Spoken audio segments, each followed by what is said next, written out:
Qasim Abu Shahadi. I'm the president of the Muslim Student Association. It's a great honor for me to introduce our main talk today, our main speaker for this Islam Awareness Week. I would like actually before that to thank you for coming today and accepting our invitation and our dinner. First of all, I'd like to apologize for our humble preparations that we have and humble dinner. Hopefully you enjoyed the dinner as much as possible, but hopefully we can do much better in the future. I think this is causing too much interference. This is just I want to just probably do something more special this time is by thanking first of all my wonderful executive team of the Muslim Student Association, my MSA executive, for the wonderful job and the hard work since the beginning of the year. I think they think themselves that they did lots of work up to now, but what's coming after actually it's going to be much more activities for the Muslim Student Association. I just want to mention quick reflections on the MSA activities. We are a group of over 300, or sometimes maybe in the mailing list we have about 370 to 400 members of the MSA, but Muslim students on campus, they are over like 600.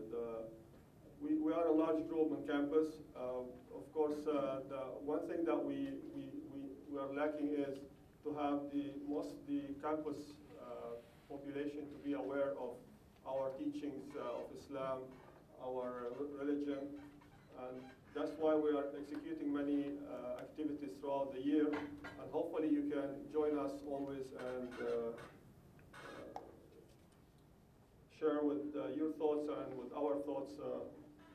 The other thing I would like to also thank is wonderful volunteers.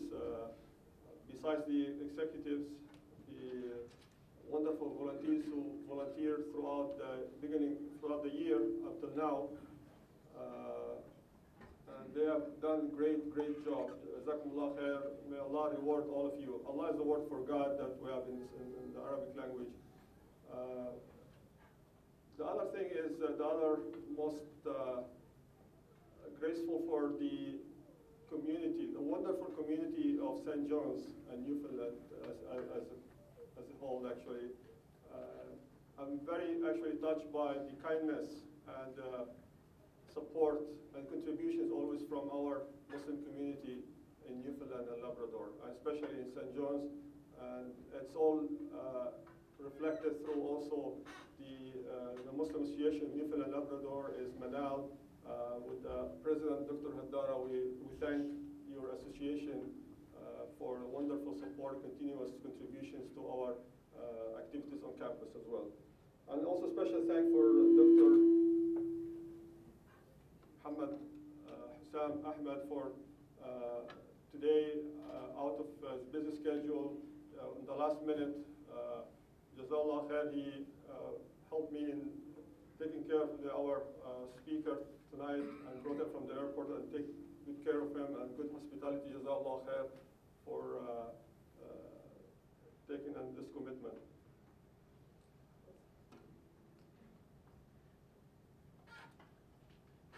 What we're going to have, inshallah, I'm going to first, is there a way we can reduce the volume probably? Put it away. Is it unhearable like this? Yes.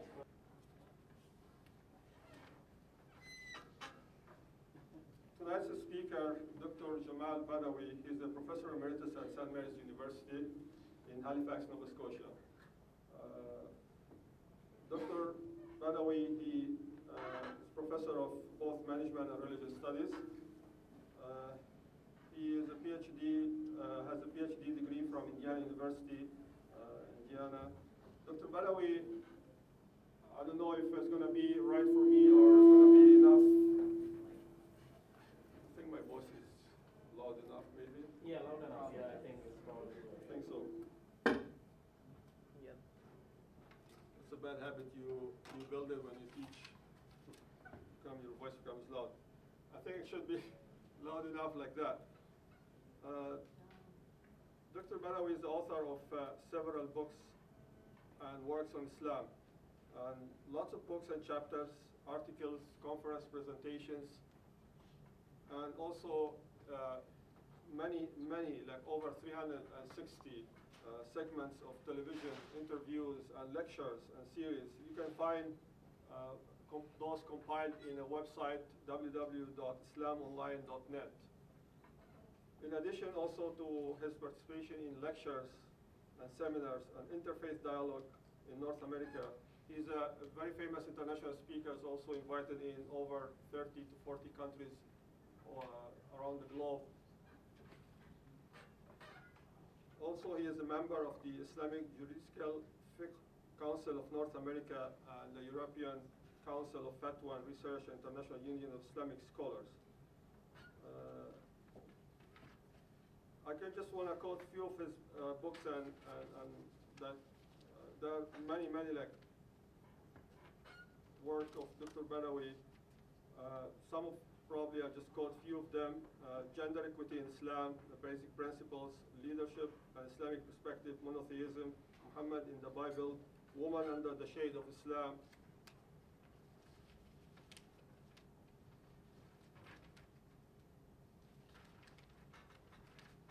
And also chapters in many books like The Perimeter of an Islamic Dress, Islam, a Way of Life and Movement, Islam, Its Meaning and Message.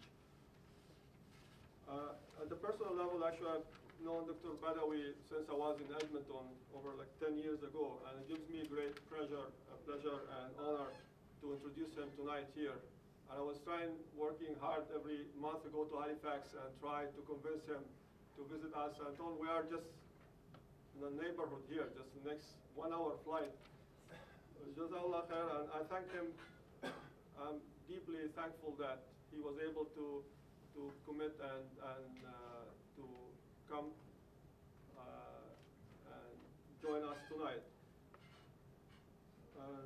I have known also Dr. Badawi, probably many of you probably have known him. Dr. Badawi, I've known him as an educator when you need to ask for knowledge. And I've known him as a brother when you need to have an advice. And I've known him as a father when you need to ask him some wisdom and experience in everyday life and our way of life, which is the way of Islam. I don't want to go too long on long pages that I have here, but please join me to welcome Dr. Jamal Badawi tonight.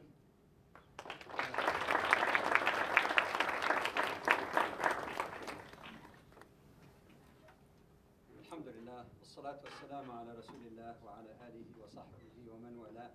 This is an invocation that normally Muslims begin with by saying words of praises to Allah, God, the Creator, and invoking prayer and peace on His messenger, last messenger, Muhammad, peace be upon him, and all those who follow their righteous guidance.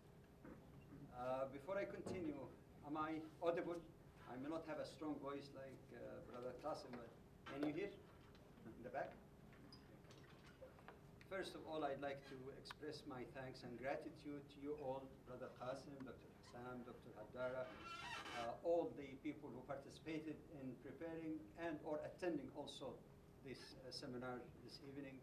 It's a real pleasure for me, an honor.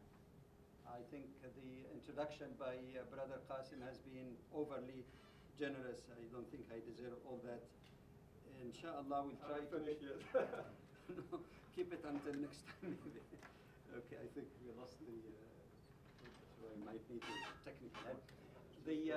The topic today will be, as you know, Islam between myth and reality.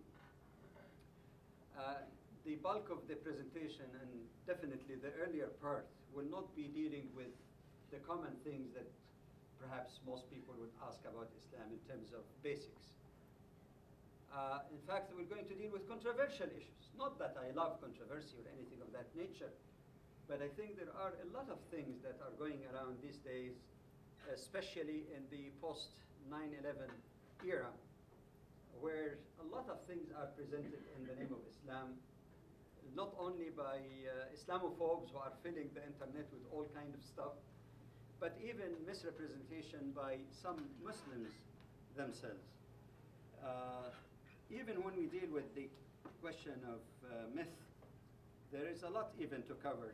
There are lots of myth about the Prophet of Islam, the teaching of Islam, about women, but I chose one particular topic that is very controversial.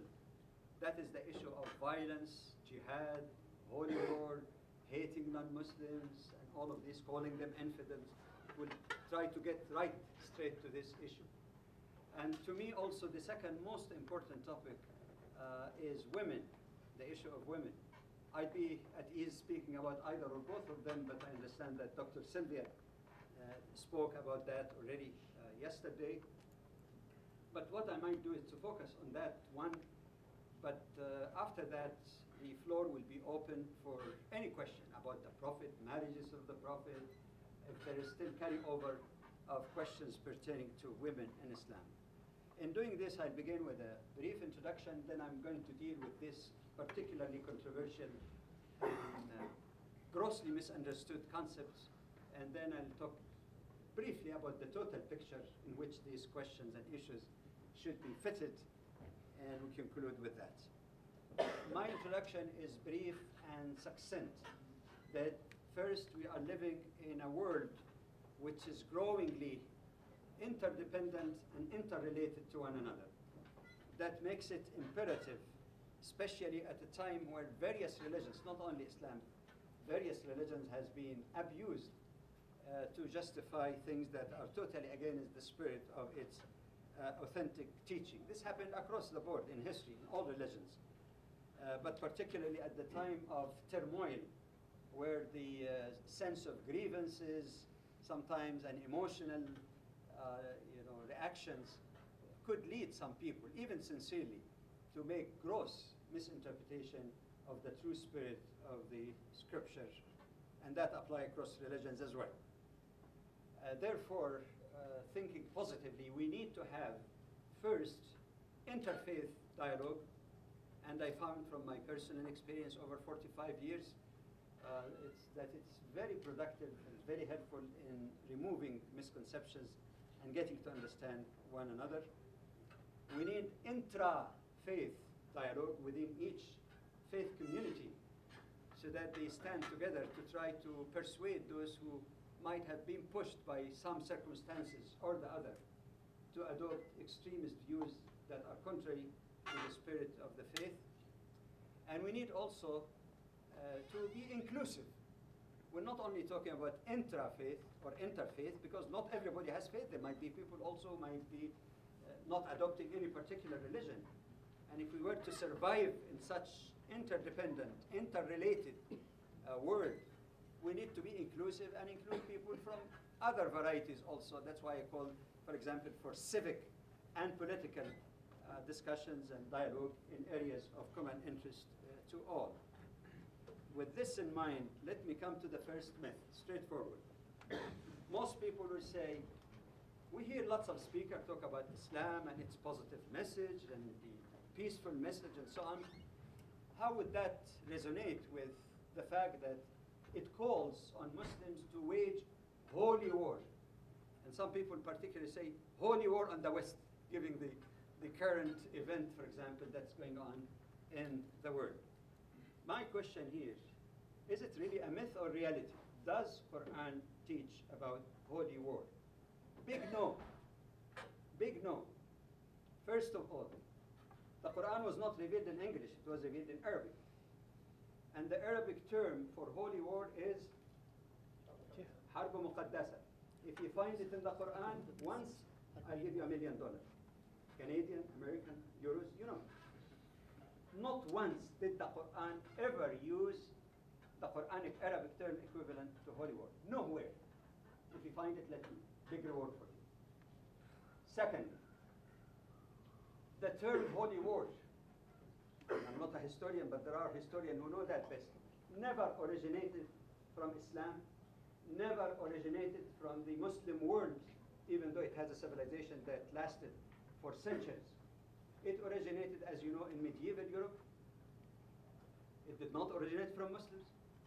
And it originated also to reflect a very prejudicial ideas about fighting the infidels, quote unquote, who in that case were the Muslims, and later on descended into intra-religious fights between people who hold the same religion, but again, fighting with each other as to which is the correct type of religion. And I think people from Judaic or Christian background are not particularly proud of this kind of event that took place in medieval time. Why is that projected on Islam? I can't understand, even though the term is not there in the Quran. Thirdly, the term holy war is an oxymoron. It's a contradiction of term. Can anyone tell me what is so holy about bloodshed, injury, destruction, and human suffering? It's a misnomer from my perspective as a Muslim. In fact, I didn't find a single verse in the Quran that glamorizes war in itself. Defense, that's different. If you're defending your country against attacks, against aggression, that's an honorable act. But to glorify war in itself is nowhere in the Quran. The opposite is true. As you see in chapter 2, verse 216 in the Quran, it describes fighting as a hated act, but it might be better than yielding to tyranny. Kurhun lakum. It's a hated act in itself. There is other evidence of the Quran that we find that is not even listed here. In chapter 33 in the Quran, it comments on a particular events when aggressive army, allies, various allies, 10,000 strong, marched towards Medina to try to destroy that nascent Muslim community. This is known as the Battle of the Trench or the Battle of Allies. Muslims dug a trench around Medina to protect themselves because they were farly out-armed, farly outnumbered. Then something happened, without going into details, that the battle did not take place. The Quran commenting on that did not say, oh, and unfortunately, you couldn't suck it to them really. You couldn't really crush them. If Quran glorifies war, the verses could have come to say, unfortunately, I wish they stayed to finish them off. But you know what the Quran say for those who know Arabic? وَكَفَى اللَّهُ الْمُؤْمِنِينَ الْقِتَالِ. It says Allah saved Muslims the necessity to fight. The Quran praises the fact that a problem and aggression was stopped without having to go to the battlefield and bloodshed. This is not the only place. When Muslims also entered Mecca victoriously, what does the Quran say about it? Aside from the magnanimity of the Prophet ﷺ, as you know, when he went, and he was surrounded by his former torturers, and he says, what do you think I'm going to do to you today? Most people would say, settle the account, lots of bloodletting. And then finally he tells them, you go, you are all free. There is a narration that says, I only say unto you what Prophet Joseph said unto his brothers, you know, who throw him in the well and all that. لا تثريب عليكم. There is no blame on you today. May God forgive you all. So the Quran comment on that again. Instead of now you can settle your account, what does it say?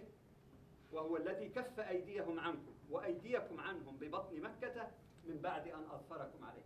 That Allah is recounting His beneficence on the Muslim community by saying it is Allah, even after you went victoriously in full power back to Mecca, Allah withheld their hand against you because they didn't resist, and withheld your hands against them.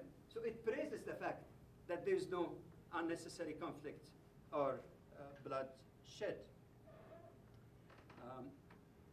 Another point. Some people would say, but what is holy war in the lexicon, English lexicon? You know what it means? A war waged on behalf of one religion against the other religion, which means what? That the only reason you're fighting other people is that you believe that they have the false religion and you have the right religion, right? It doesn't say on behalf of some people who are oppressed. On behalf of one religion. My religion should dominate, other religions should be destroyed. You have another $1 million offer tonight. Show me one single verse in the Quran, properly understood in its textual and historical context, that say that Muslims are allowed to destroy other religions because they are false religions. Not one. On the contrary, you find the Quran and history also shows that Muslims coexisted with other religions, and the evidence will be coming again, further evidence. But there is no ayah that say that. If they're described as unbelievers, the fight is not because of unbelief, but they were unbelievers who were fighting against Muslims, and we'll see more evidence as we move on. There is no such thing. Furthermore, just to show the irrationality of saying that Islam allows fighting others because they don't belong to Islam. According to chapter 5, verse 5 in the Quran, there are some limited interfaith marriage between Muslims and people of the book, that is Jews and Christians. And in that case, it says, for example, a Muslim male can marry a believing woman of the people of the book, a believing Christian or Jew. Now, if a Muslim marry a Christian, she's not of his religion, which means if indeed there is a rule of fighting against non-Muslims, that the first war that the Muslim who is married to her should do is to wage war against his own wife. Think of it. Furthermore, there is a key ayah in the Quran that we'll keep coming to. Remember it in chapter 60, verse 8, which the discerning scholars of Islam conclude that this is the foundational verse, the norm of relationship between Muslims and people of other faith communities or no faith, because the verse actually doesn't only deal with the people of the book, Jews and Christians, with all. In the free translation, basically it says, God does not forbid you, O Muslims, does not forbid you, to deal kindly and justly, kindness and justice, to deal kindly and justly with those who did not fight you because of your religion or drive you out of your home. Because indeed God loves those who do good. Only two conditions are required to abstain from fighting or abstain from Muslim fighting against them. Don't fight me because of my religion to destroy my religion.